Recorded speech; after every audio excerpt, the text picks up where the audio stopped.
Welcome back to Soul Music. We're diving into something pretty chilling today, a local legend that's given people nightmares for generations, the cannibal ghost of Ramnagar.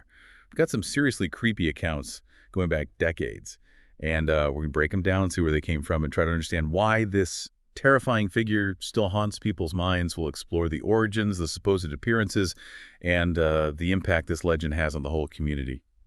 Get ready, because this one's going to get dark. Sounds like quite a story. So let's start with the foundation of this whole thing.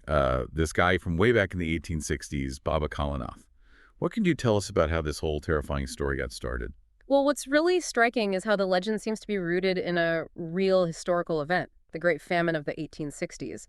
The story paints Baba Kalinath as a sadhu, basically an ascetic, completely dedicated to spiritual enlightenment, and that included some pretty extreme practices like starvation. So he's already this gaunt, almost spectral figure living on the fringes of society, which makes the whole thing even more disturbing. Yeah, so you have this like super skinny guy, and then the famine hits, pushing his already extreme way of life into some pretty gruesome territory. Yeah. The stories say he started eating vermin like rats and dogs, and then things escalated. Exactly. The accounts describe this chilling escalation driven by constant hunger, a descent into something truly taboo, preying on travelers who wandered too close to his dwelling. This violation of the most basic human rules, is really at the heart of why the legend has stayed so powerful. It's the point where a starving ascetic becomes a monster in people's minds. And the villagers eventually find out about this horror, right? It wasn't something that stayed hidden. What did they say they found when they finally confronted him? The details of what they found in his cave are seriously shocking and gruesome.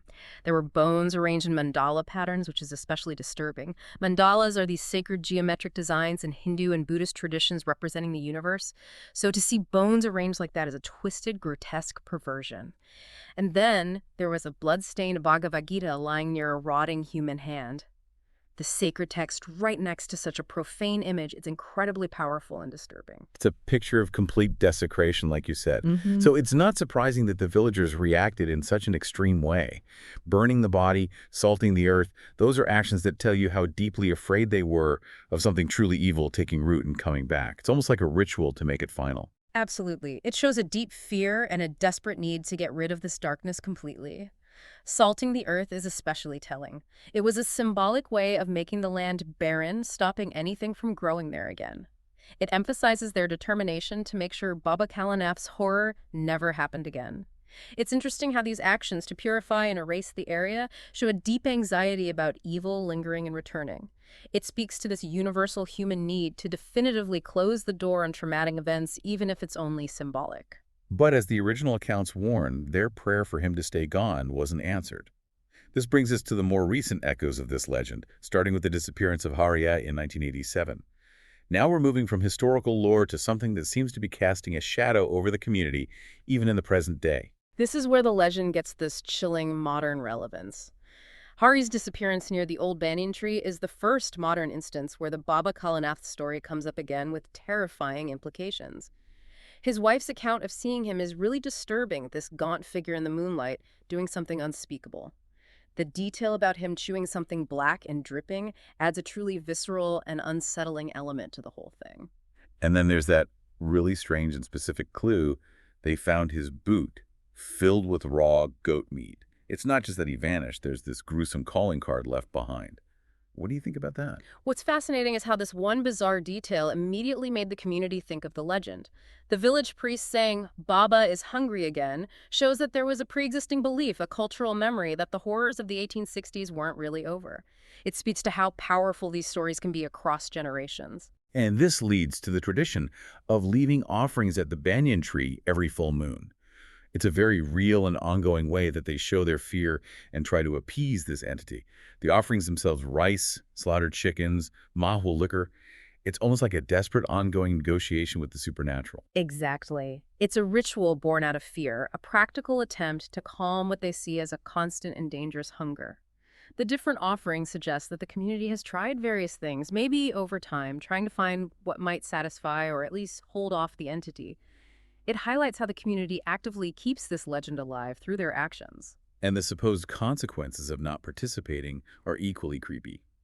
3 slow knocks, followed by the sound of teeth scraping wood. It's a very specific and personal threat, a chillingly personal reminder that the legend is real. It's designed to instill fear at a very individual level. That detail really emphasizes the psychological hold the legend has on the community.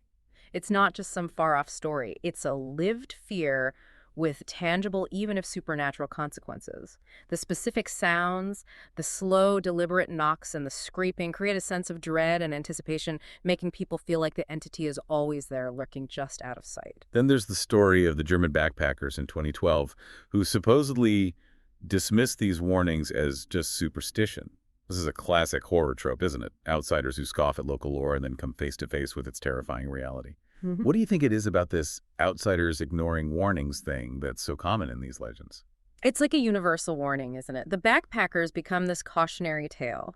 They're seen as arrogant for dismissing deeply held beliefs, which makes them easy targets. It really highlights the danger of underestimating or disrespecting cultural beliefs, even if they seem irrational to outsiders. It suggests that there are forces at work that we, with our modern rational minds, might not fully understand. And the GoPro footage that adds this really chilling and modern dimension to the story. A gray finger parting the tent flap. Just a simple image, but totally terrifying. And then Marcus's screams, followed by those wet crunching sounds and that whispered Hindi phrase. It all builds to a truly horrifying and immediate scene. The GoPro footage tries to ground the legend in our modern digital world, making it seem more believable, even though it's supernatural. The timestamps make it feel immediate and real. And then there's that whispered Hindi phrase, "Puh, lahut hanak puh," which means hunger, such terrible hunger. It directly connects back to the core motivation of Baba Kalinath from the beginning. Do you think using the original language makes it seem like it's the same entity from the 1860s, or could it be something added to the story later on? That's a good point. It definitely adds to the feeling that this is a persistent, almost timeless threat. And what happens afterward is maybe even more unsettling than the attack itself. A perfectly clean campsite with no blood or bodies. It's like something supernatural happens, something beyond normal human violence. Yeah. It's as if whatever consumed them left no trace behind. That unnervingly clean campsite really makes the event even creepier. It's not just a disappearance, it's like they were completely erased. This lack of physical evidence adds to the mystery of the legend and the feeling that something truly otherworldly happened. Something we just don't understand. And then there's the last entry in Marcus's half-eaten journal. The holy man is sharing his wisdom. He says flesh is just another kind of prasad. That's really disturbing. Prasad is blessed food offered in worship, right? Like they completely twisted this sacred idea. What do you think is the significance of that?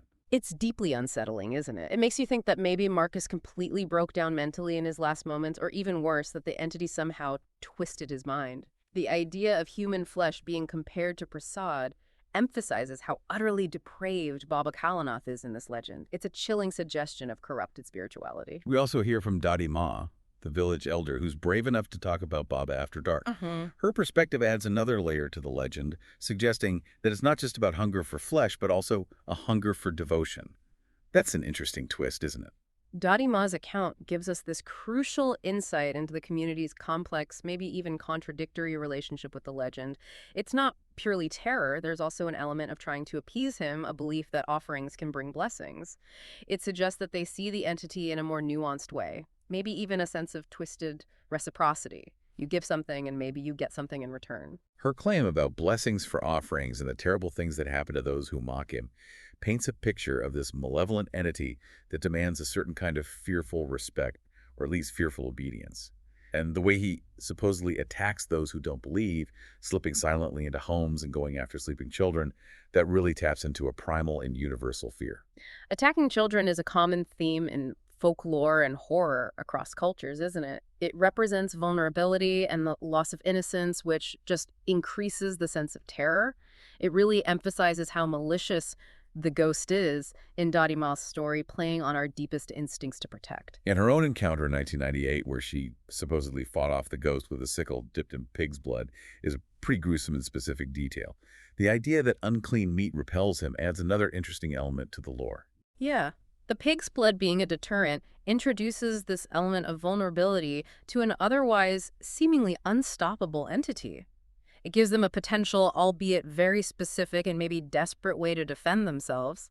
And her 3 parallel scars are a tangible piece of evidence, even if it's anecdotal, that adds a chilling personal weight to her story.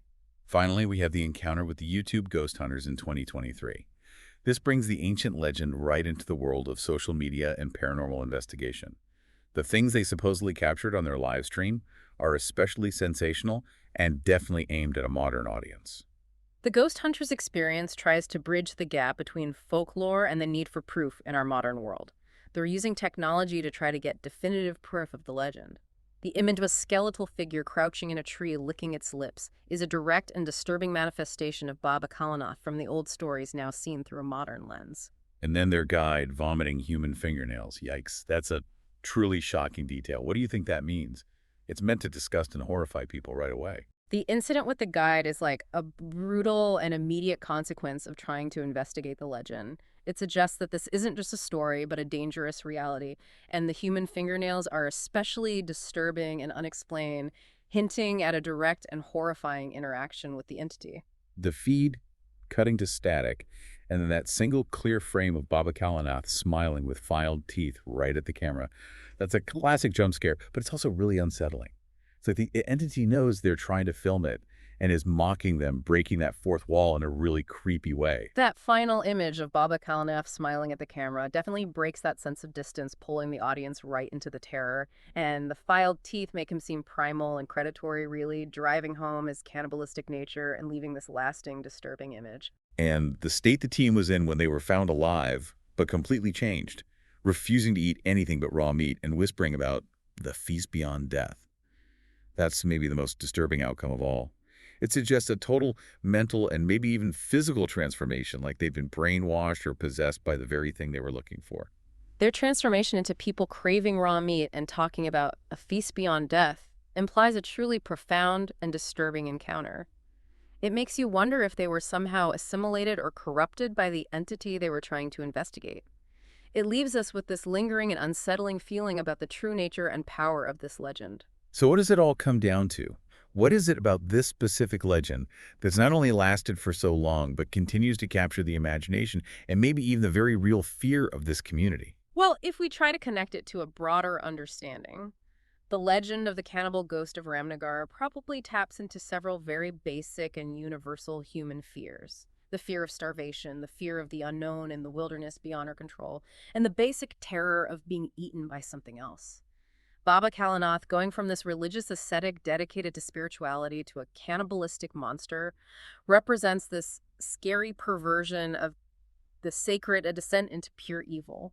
It's also interesting how this legend has evolved incorporating modern things like GoPro footage and YouTube live streams. It shows how these ancient fears can adapt and find new and relevant ways to show up in today's world. Exactly. The legend stays relevant because it can absorb and reflect the anxieties and technologies of each new era. The core fear stays the same, but the way the story is told and the evidence changes with the times. This adaptability, this willingness to incorporate new elements is definitely a key reason why it's lasted so long. It also seems to serve a purpose within the community, a way to explain disappearances or bad things that happen. Blaming these events on Baba Kalinath, even though it's scary, gives them a framework, a way to understand things that seem impossible to understand. That brings up a really important question about why these legends exist within a community. They often act as powerful warnings, subtly reinforcing social norms and telling people not to do certain things, like disrespecting local traditions or going into dangerous or forbidden areas. And like you said, they can also provide a framework, even if it's unsettling, for understanding tragedy and loss in a world that often feels chaotic and unpredictable. Well, you've definitely given us a lot to think about. This deep dive into the story of the cannibal ghost of Ramnagar has been truly unsettling and thought-provoking. What's really fascinating is how powerful these local stories are and how they continue to shape beliefs, behaviors, and even the fears of communities across generations. It makes you wonder about the unseen forces that shape our collective imagination. And on that note, One last thought for you. Think about the stories whispered in your own community, the local legends that send shivers down your spine. What basic fears do they really reflect? What deeper truths, even if they're uncomfortable, might they hold about us and the world around us? if you ever drive through Ramnagar at night and you see a barefoot footprint in your car's dust, too large with toenails still embedded, or your GPS whispering, "Turn left towards the hungry one," in a voice that's not its own, or the smell of charred flesh from an empty back seat, roll down your window and throw out some food fast. He prefers mutton, but he'll settle for you.